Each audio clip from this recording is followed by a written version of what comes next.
the reason you just can't like do what we say do, right? Like, hey, how do I do this? Okay, do step 1, 2, 3. They can't do it because they are obsessed with knowing what the end looks like. Like, how do I get to the finish line? Like, show me all the steps. And when you show me all the steps, I'll get started. But what I tell them is that entrepreneurship, I think, is like driving in the fog. And when you drive in the fog, you may only be able to see 5 to 10 feet in front of you. But if you want to see what the next 10 feet looks like, you have to go the first 10 feet. Then once you go that 10 feet, you'll see I need to make a right. You go another 10 feet, I need to make a left. I go another 10 feet, go straight. And then eventually you get to the finish line. Step into the world of success with your brand amplified, the ultimate podcast designed to unravel the intricacies of thriving businesses. I'm your host, Annika Jackson, and I'm on a mission to uncover the stories, strategies, and secrets that have propelled entrepreneurs and business leaders to success. I'm thrilled to have somebody who has a landmark celebration, 10 years in business. Lamar Tyler, CEO, founder of Traffic, Sales, and Profit. Congratulations. That is not easy to do in this day and age. Thank you. I greatly appreciate it. And yes, you know, one of the things I tell people all the time is that you have to celebrate yourself. Because if you don't, right, who else can you expect to celebrate you? So we just had a big conference celebration. We did our first ever black tie gala to top it off. We had entertainment, had dance, had music, had awards. So thank you. But I feel like it's been a great ride, but I still feel like we're still in the early stages. I don't know if you feel like that. Like, I feel like you've been doing this stuff for a while, but I still feel like we still in startup mode. So still a lot of place to go, but we definitely laid the foundation. Well, take us back to that moment when you decided to start this company. Yeah. What were you trying to solve? Was it something for yourself? What were you doing before that? Sure. So my background is in IT, information technology, and I was leading and managing the IT department at a TV station in Washington, D.C., originally from the D.C. area. And as I, ran that, I wanted to be an entrepreneur, but I just didn't know how to be an entrepreneur. So eventually I was, giving my job ideas. They would shoot them down left and right. So one day I went home and told my wife, hey, I'm going to stop giving my $1 million ideas and we're going to create our own $1 million business. Now, I was just talking mess because I knew no idea on how to build an actual $1 million. I didn't even know anybody had a $1 million business. So, it felt good in the moment. But we sat down and said, hey, what's something that we're passionate about? What's something we want to talk about? What's something that if we write about, people read? Because at the time, blogging was just getting started. And this was back in 2007, actually. We had 2007. So we started 2007. We said, let's create a blog around marriage and family in the African-American community, around positive images of it. We never really saw that through the press and media, but we knew it existed. And that thing took off. And as soon as that took off, then we started learning so much about online, about audience growth, about what people wanted, about serving them better. And we grew from husband and wife in a corner of their bedroom in the DC area to now we had a team. Now we had a graphics person. Now we have an editor. We have 40 freelance writers. We grew that site to over 300,000 organic readers a month. We're doing about 1 million per quarter. And finally started making money. Not the amount that we should have been making because didn't know we didn't know, but we were making money. And along the path, we started selling products. We did deals with brands and companies and corporations. But people saw us growing and said, hey, can you teach me how to do what you're doing? And we would say like, what? And they say like, hey, all these people you have online. We saw the email list you built, how you sell your product. Can you teach me how to do that?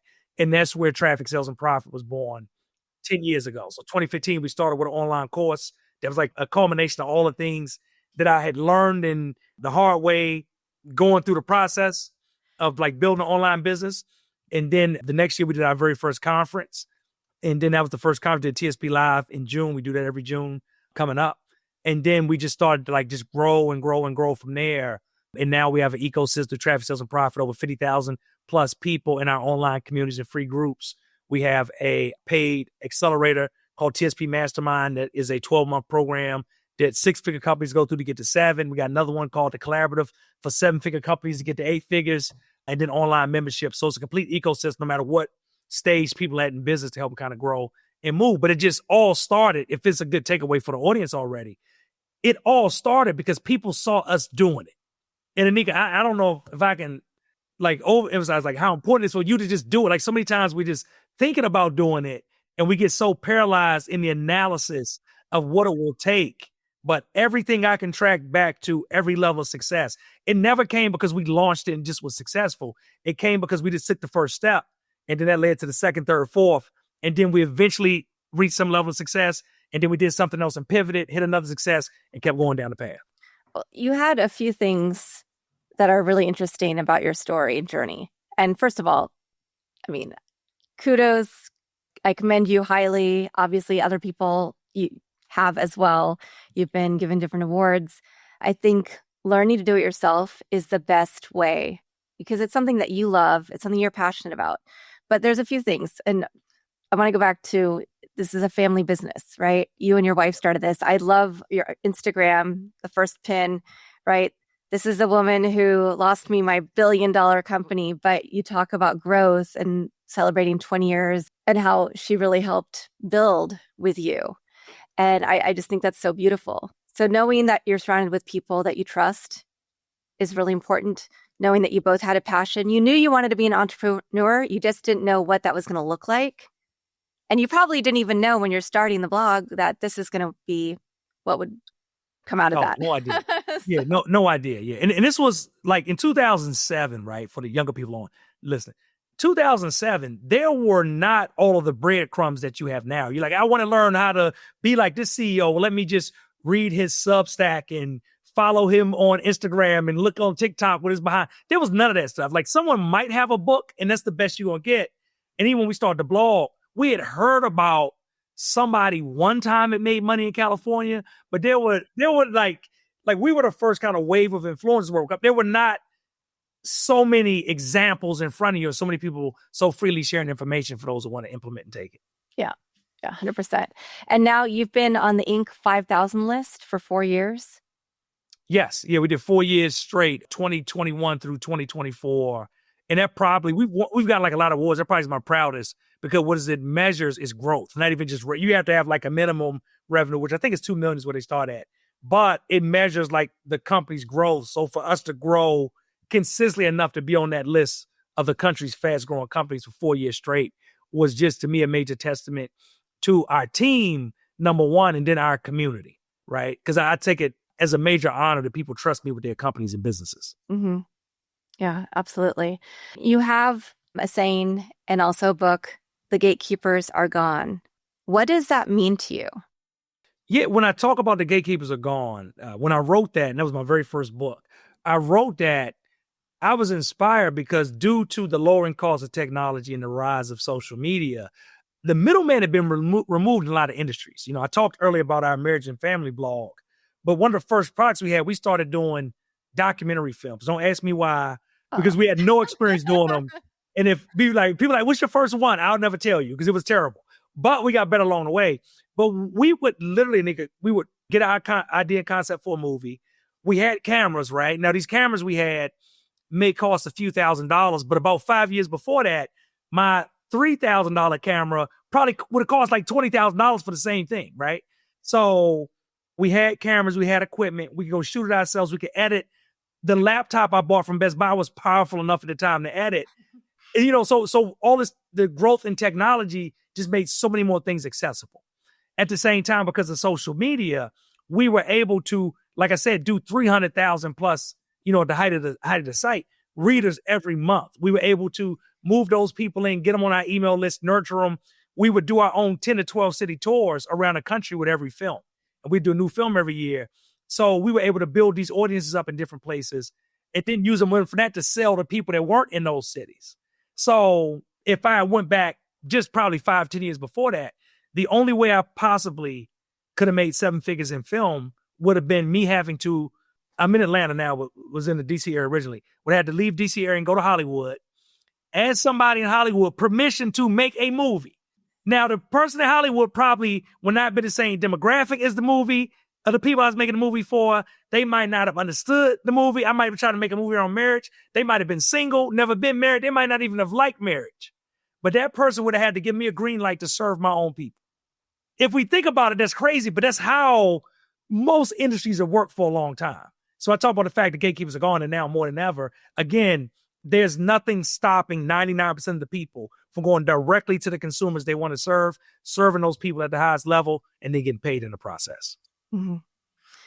Yeah. And now, I mean, it's getting even more democratized in so many ways because of AI, right? And AI's ability. And you could just have a phone and shoot an entire film. But wow, I mean, the initiative that you had to have to decide we're also going to do documentary films, and this is how we're going to build this part of the business. But let's also talk about community because that is important. And you're right. There are many times that it's really hard to get into the right rooms or be heard, be seen, feel like you have a voice. And so you do primarily help Black entrepreneurs. Yes. Yeah. And there's a huge need for that. Yes, it right? is. When we started our first site around marriage and family, that was around African American marriages and families, right? Because we saw a void.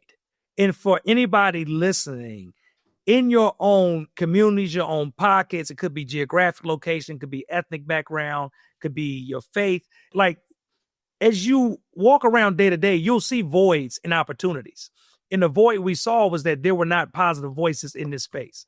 And every voice from the outside was all around negativity. But we said, hey, we know couples that love each other and we love each other, right? At the time, we'd only been married like 2 years, but we said, we love each other. We know other couples that love each other.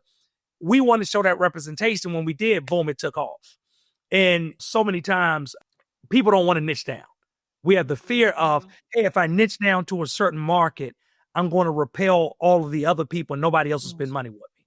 Well, it's two things I've learned from that. One is that when you niche down, as much as people are afraid to repel people to you, it attracts way more. Because people, when they see you, they say, hey, I know that group, that organization, that person is for me. And I don't have to guess around it, right? And there's so many people, especially in today's day and age, that are looking for a safe space. They want security. They want somewhere where I'm not looked at like I'm the only one. I'm not looked at like I'm crazy. I'm not treated unjustly. And I can just do the main thing I'm here to do and not have to worry about all these other things that come into play. So it'll attract so many people directly to you. The other thing I tell people is that if you are good, even if you say, hey, you know what? I want to create a brand that are focused on, serving women, for example. If you're good, men are still going to come. They still going to want to spend money with you, right? They still going to find you. So even though I focus on the African-American community, right? I have Latino members that come and say, hey, you know what? I want to join. I have members that are white that come and say, hey, you know what? I want to learn from you. I want to come. Can you? Yeah, of course you could come. Now I tell them, hey, my content and my focus is on this community. So as long as you have a problem with me talking to my community and having, direct conversations with them, I don't mind, you being in the room at all. Come learn the stuff. 85, 90% of what I talk about is going to apply to anyone. It's just the last 10% that's the cultural component. And I think like, hey, when you can speak directly to the hearts of people, and the better you can speak to the hearts of people, I think the better you can serve. Everything you're saying, I just agree with so much. It leaves me speechless. When I had my PR firm, it was all word of mouth. And I did focus on Black and brown innovators, tech companies, people who are doing good in the community. And I was a safe space and my team was a safe space because I'm also mixed. And so it was really easy just for people to refer people to me because they felt like this is somebody who's going to take care of you.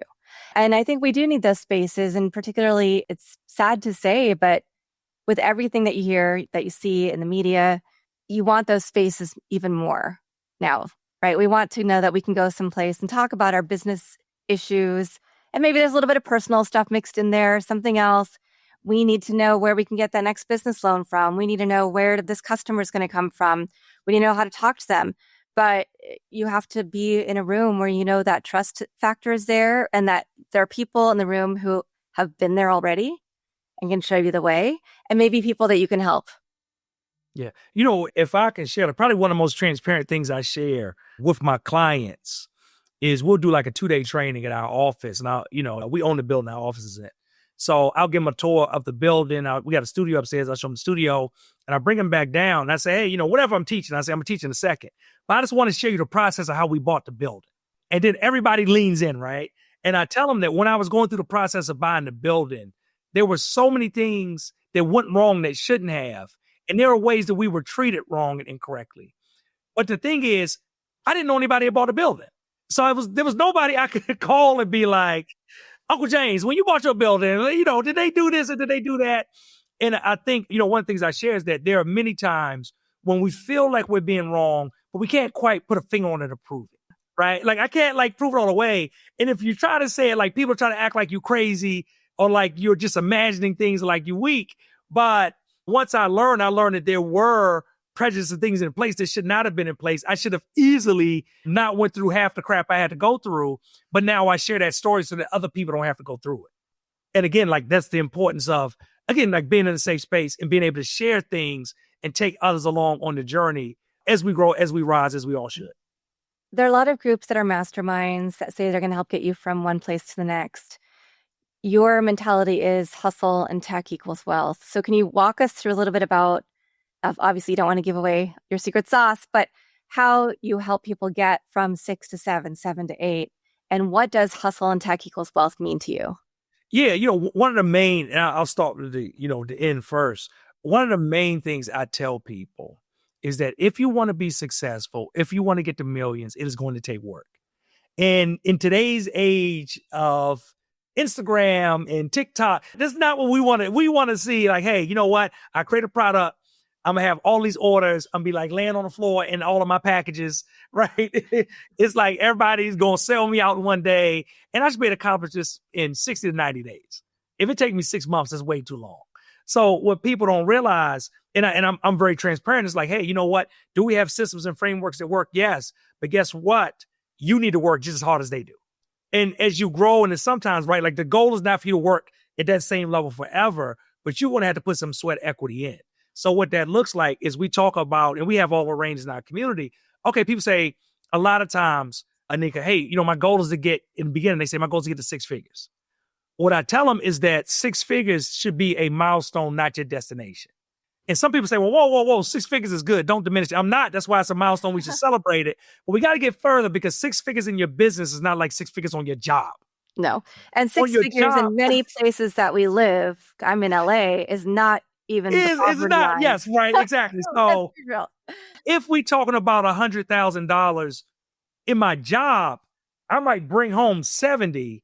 But if I leave 30K in taxes and in healthcare, stuff like that, your average employee is pissed off. Like, why are they taking all that money from me, right? That's my money. If I have a business that makes 100K, I might take home 20 or 30 if I'm paying myself, because most of that money comes in, goes right back out to feed the business and to build the business to the next stage. So for one, we think too small. We got to think bigger. Then beyond thinking bigger, when we get to 6 figures, it's all about 3 things. What do I sell? How do I sell it? And who do I sell it to? Right? I'll repeat myself for the people listening. What do I sell? How do I sell it? And who do I sell it to? We got to get clarity and validation on the idea, the product model, the fit, the avatar, which is the audience, the perfect customer to serve to, is right. And the only time it's validated, doesn't matter what we think, it's not validated until somebody swipes that credit card. Then when we say, okay, we're over 6 figures, we want to get from 6 to 7, right? I call that about expansion, 2 things in conversion, right? Conversion, number 1, is we know product market fit, right? What we sell, how we sell it, who we sell it to, but we need to just convert more, right? We need more people, and we got to convert more to people that land on our website into them. More people coming to our store, we got to convert them into actual customers. So we need higher conversions. When we come to expansion, and that's for the people kind of like once you get over 500,000, the expansion people need to expand externally and internally. External expansion means it's a lot of great people that have a great product or service. They just don't have enough audience. So we got to be able to expand how many people we're in front of with that product or service, how many people see what we have to sell, and how many people are actually getting on the customer list. Then we have internal expansion, which boils down to by the time I get to 500,000, I probably can't do it all by myself. If I haven't already, I have to start being able to build team and people around me. And if I can be honest, nigga, like this is where one of the very first like hard friction points hit. A lot of people say, I want to build a 7-figure business. But when they get somewhere between 500 to 700, 800,000, it gets a little tougher because at that level, that's when the headaches around teams start to come in. And then they start getting frustrated and saying, I didn't want to manage all these people. I just wanted to do like whatever the thing. I just wanted to bake the pie. I just wanted to review contracts. I just wanted to get publicity. I didn't want to have to manage 20 other people that, and whether they coming to work, whether they sick, what they doing, what they supposed to do, all that type of stuff. So can you break through that? The other part that's dangerous there is in that 500 to 800 range is where comfort comes in a lot of times. And I always say comfort is the enemy of success. Because at that range, they don't have their dream home, but they got a nice house. You know what I'm saying? That range, they might have had a Maybach, but I got a Mercedes Benz. You know what I mean? In a lot of our homes and neighborhoods and communities, a lot of us are starting to grow further than anyone else in our families have. As it should be, right? We stand on the shoulders of those that came before us. But as you do, you start looking around like, hey, you know what? Like I've already achieved more than what most of the people I grew up with, most people I'm in direct relationship have. Maybe I'm good here.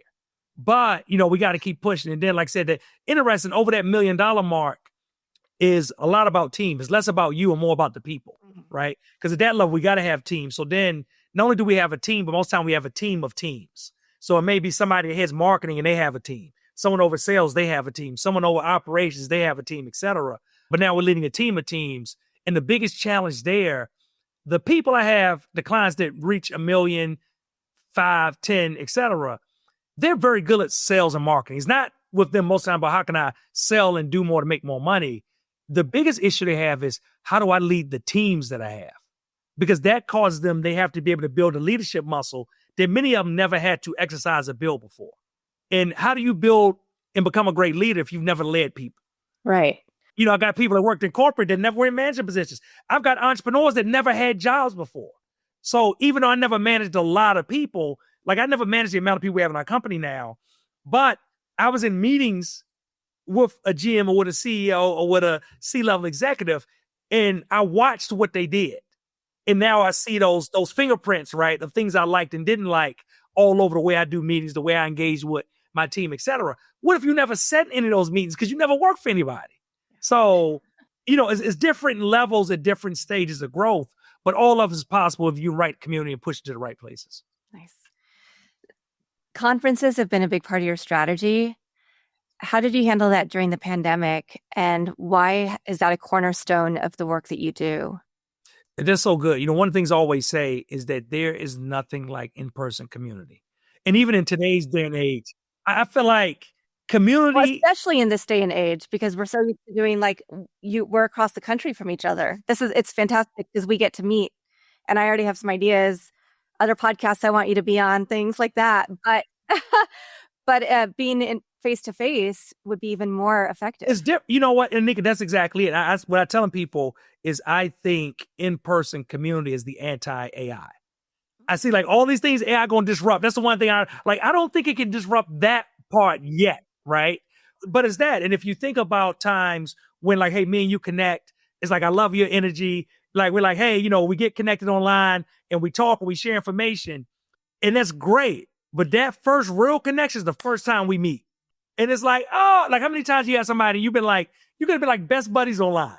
But there is nothing like meeting and connecting in person and shaking hands and giving a hug and like sitting down over a meal, right? Those communal things are so important. And that's what we found through our conferences. They've been a major part. We're very good at building online community, but we say what cements is when we can get some of those online people offline to meet and connect in person. And then that's when we really have the real core of community there. And during COVID, it was tough. I'll never forget, we do 2 conferences a year, every January and June. And, after January, March kind of hit and everything kind of started to shut down. And we looked and said, we might be done with this thing by June. Let's just tell a hotel, hold on for a minute. Okay, it sounds idiotic now. But, back in that time, we was like, hey, how long this whole pandemic thing gonna last? Maybe a month, yeah. Yeah, right. So as we got closer, we had to, back it up even further. What we ended up doing in June was our first fully virtual conference. And one of the things that was important for me as we did a virtual conference, I want everybody to listen. We said, hey, as we do a virtual event, we want to make sure it doesn't feel like a webinar. Because we did a lot of webinars already. And we're like, the conference can't feel like I was on a webinar with you 2 weeks ago. And was that a conference? Like, we need to feel better, different. So we want to do it big, and we added elements, and we went to a location, even though it was like 6 of us in a ballroom, hotel ballroom, like spread out. But we wanted to make it feel different, right? We shipped them things in the mail in advance. We we really catered to them and gave them attention, and people longed for that community. And we had to do a few events that either were like that when everything opened back up. I live in Atlanta. So in the city of Atlanta, even when everything opened back up, the state opened, you couldn't have events that were larger than, I think it was like 250 people. So we still couldn't. At that time, the conference was about 400 or 500 people already before COVID. So we couldn't do fully open events. So we still had to do it in hybrid, right? But we learned how to adapt. If anybody listening, that's what I'm going to tell you. You cannot dictate what will or won't happen in your business, in your life. But what you have to be willing and able to do is to adapt, to keep going, and to pivot when needed. Fantastic. How many millionaires do you think have been created from directly through our programs and through not even the bottom tiers or the free information or the trainings we do, but just through our cohorts of our masterminds? We give out awards based on revenue. So right now we have, believe it, like 264, I believe, six-figure awardees that have come through. We're at 72 seven-figure awards we've given out. And we've given out 2 8-figure, doing over $10 million a year. Our biggest company has grown to $22 million a year that we work with. And there's just the companies that did that in the time when they were actual clients. Because we have like 3 more that hit 8 figures outside of us being clients. I get people that stop and tell me like, hey, I got to $1 million, Lamar. They're like, what you use helped me a year from then. I was still doing it and I, went off. So the ones that were in the program at that time are the numbers I gave, but then plenty more that did it outside of the timelines that they work with us. Wow.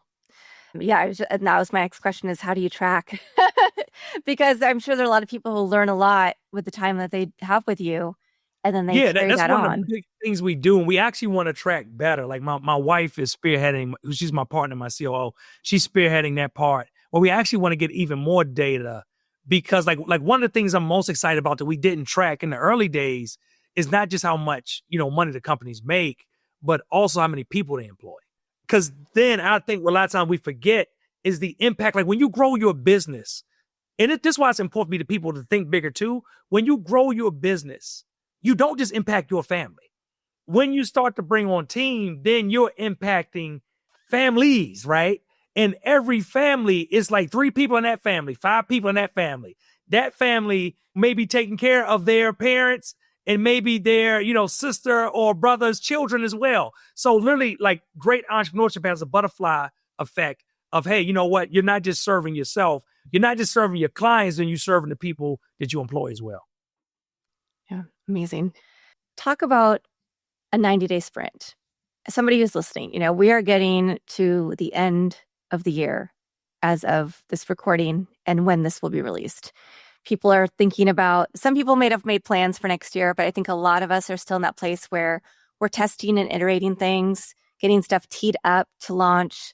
So what can people do the last half of the year or the last month of the year, the first quarter for a 90-day sprint to get from that 6 to 7 figures? Yeah, great question, Nika. One of the things I would say is you have to start planning for next year now. Like whenever you hear this, like now is now. Because one of the mistakes we used to make is that we would get to January and say, all right, let's plan it. Like, what's the plan we're going to do this year? What are the goals we want to set? But what we realized is that by the time we met, by the time we sat down, by the time we got going, most of January was already gone. And we were already 11 months left out of a 12-month year, which is behind, the ball. So how can you get planning now in this year so that when January 1st comes, you're already hitting the ground running? The other thing I would say is exactly that. Most people will get up on January the 1st. They'll make their resolutions and they'll say, this is going to be my year. This year I build a business. This year I lose the weight. This year I get in better health. Like this year I do whatever it is I'm dreaming about doing. But to actually do the thing you want to do, it really starts in this year.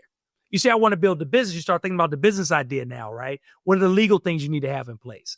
How can you ideate around, like, I told you about like what you sell, who you sell it to, how you sell it. You can start going through all of the legwork of that now so that in January, you're already out there trying to get your first customers and clients, right? So like, are we focused on that now? Like, are we focused on all the activities that we need to do now for next year? And are we also focused on finishing this year strong? Because as we get to around the point around the holidays, a lot of people go into sleep mode.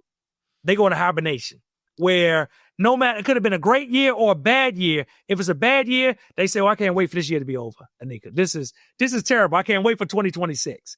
If it's a great year, they say, this year was good. I deserve to take a break. But either way, they're trying to pack up and fold up before the year's over. So I love it. One of my clients, Andy Henriquez, right? He's a master storyteller. Andy was telling the story to our clients, and he was talking about working on his Peloton. and he would be on his Peloton bike and going. But he noticed at the very end, right? Because they had a scoreboard. At the very end, it's his chance to shoot up the scoreboard. Because in the last few minutes, when everybody is cooling down, he said, that's when I'm going to warm up, right? And as everybody's starting to slow down, he's speeding up. So he's able to pass like a big chunk of the actual people. It's crazy. It sounds crazy. I kind of like it, but it sounds crazy. But what if I told you, if you're listening, you can do the same thing in life. In the fourth quarter, everybody's starting to slow down.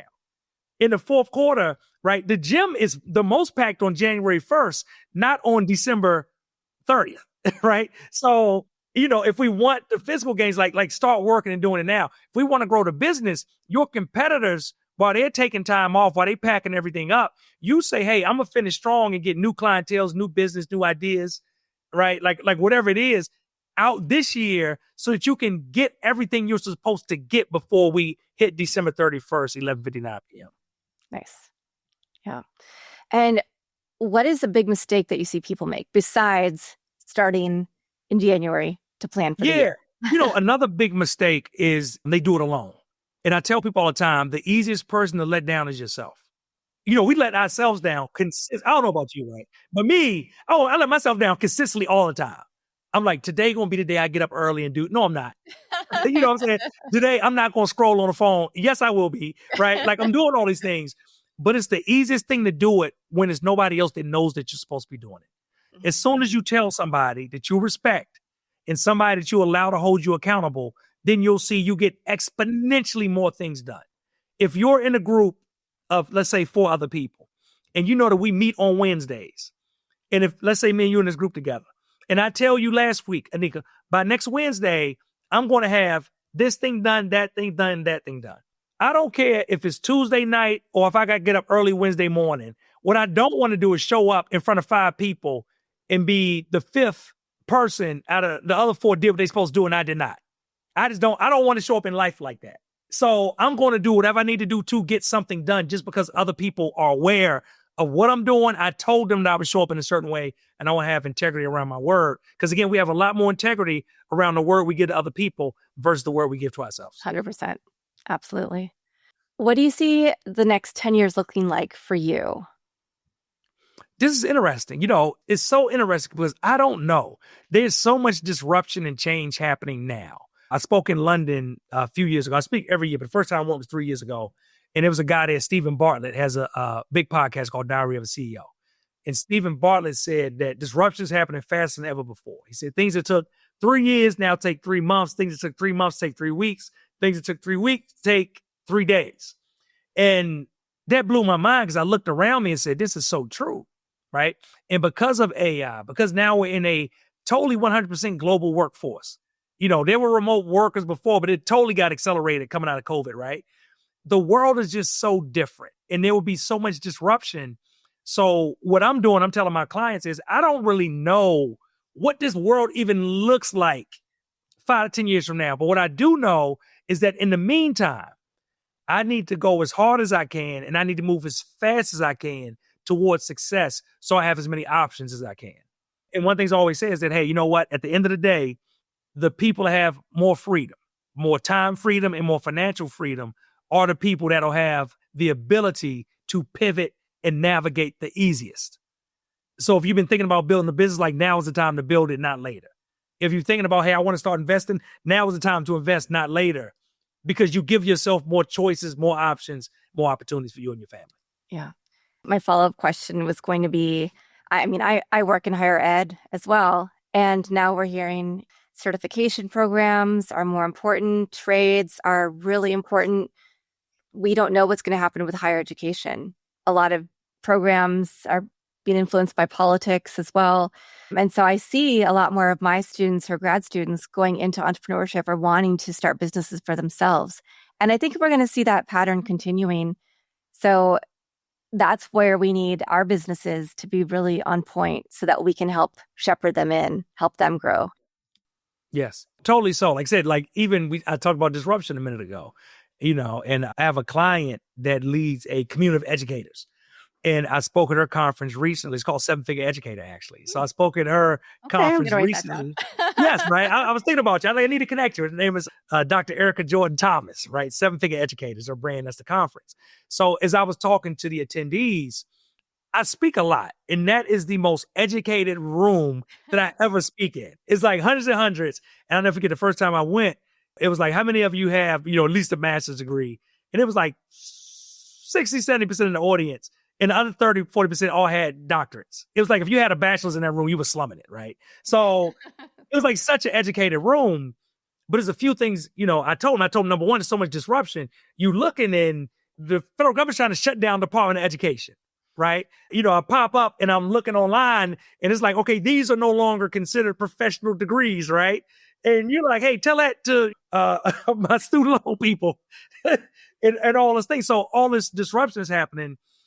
But at the same time, I told them you have to be careful. Because what I often share when I talk to educators, lawyers, doctors, et cetera, when it comes to business, a lot of times the smartest people don't make the most money.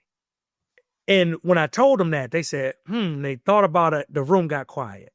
And I repeated myself. I said, the smartest people oftentimes don't make the most money. And if you think about it, how many times have you looked at somebody and said, they don't know what in the world they're talking about, right?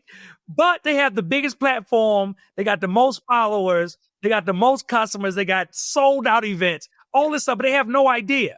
And what I realized is that two things. Number one, those that are super educated, right? The highest the education scale, and they've gone through all the processes. It's not your fault. You've been conditioned to operate in a certain way for a majority of your life, right? And what that is, hey, you know what? I go through X amount of years, and then I do a good job. I work hard. I'm rewarded. Then I go for a few more years. I do good. I study hard. I do a good job. I'm rewarded. Then I do that. But entrepreneurship doesn't work like that. Because in entrepreneurship, you can work as hard as you want, and entrepreneurship will still slap you down and say you do not deserve to move on and go and pass flow. So they're just like a different set of skills, and it doesn't, like, you have to work hard, but hard work alone is not it. And to hit the next level, it has to be so many things in place for you to go. And being the brightest, being the smartest, being the hardest working, a lot of things that actually articulate you through certain careers and professions is just different with entrepreneurship. And even for the smartest people, the second thing is a lot of them just overthink too much. They're like so smart and intelligent. They just are stuck in analysis paralysis where they overthink every single thing. So a lot of my clients in that role, I have a story I have to tell them. I say, okay, the reason you just can't do what we say do, right? Like, hey, how do I do this? Okay, do step 1, 2, 3. They can't do it because they are obsessed with knowing what the end looks like. Like, how do I get to the finish line? Like, show me all the steps. And when you show me all the steps, I'll get started. But what I tell them is that entrepreneurship, a nigga's like driving in the fog. And when you drive in the fog, you may only be able to see 5 to 10 feet in front of you. But if you want to see what the next 10 feet looks like, you have to go the first 10 feet. Then once you go that 10 feet, you'll see I need to make a right. You go another 10 feet, I need to make a left. I go another 10 feet, go straight. And then eventually you get to the finish line. When that field is foggy, you can't stand at the start and see what you can expect all the way to the finish. You got to just go to 10 feet. So if anybody listening that finds themselves in that kind of analysis paralysis, that finds themselves stuck in perfectionism, you've been wanting to build a business, but you got to get the logo in Canva. It's like the color palette is not all the way. It doesn't matter, right? Like, you have to move forward. And my favorite quote is money loves speed. You have to move forward as fast as possible, especially with disruption coming around the corner, to build the thing you've always dreamed of building. Dang, you already got to the end. I always ask for somebody's favorite quote, but what you're saying, we both have podcasts, and those first few episodes, trash. Don't ever go back and listen. I'm not going to go back and listen to them, right? But we got better and better because we practiced and we did it. We didn't say, oh, I give up. And that's the same thing that you did with this business, and you and your wife did, growing and seeing what the needs were in the community, how you could best help people, and how you could keep on adding to that. So it's beautiful. Thank you. Yeah. Do you have any other quotes, mantras, mottos, versus poems? That's the one I harp on, especially this time, like that money loves speed is big. On top of that, to back it up, I always talk about how done is better than perfect is one of my favorite things. So many people, again, right, that perfectionism just grips a lot of people. and they're trying to get everything perfect. But while you're trying to get that thing perfect, I can get to market. And when I get to market, I call it LAO. I'm going to launch it.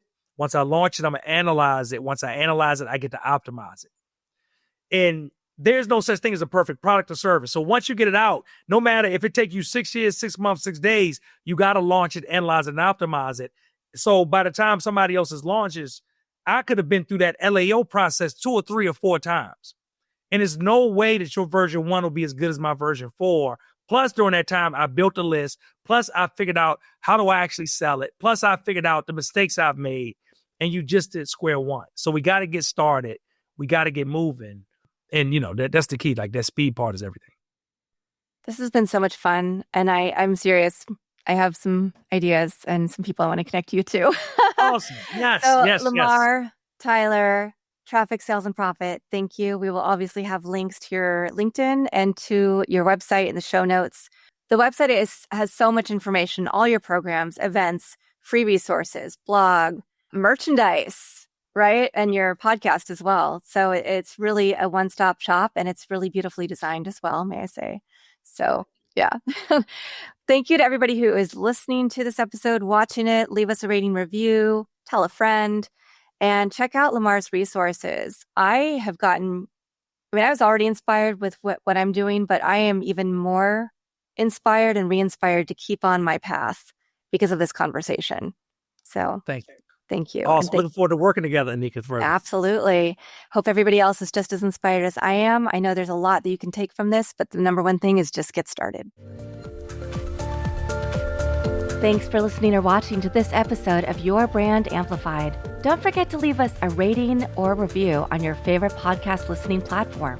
And if you want to learn more, check us out at yourbrandamplified.com.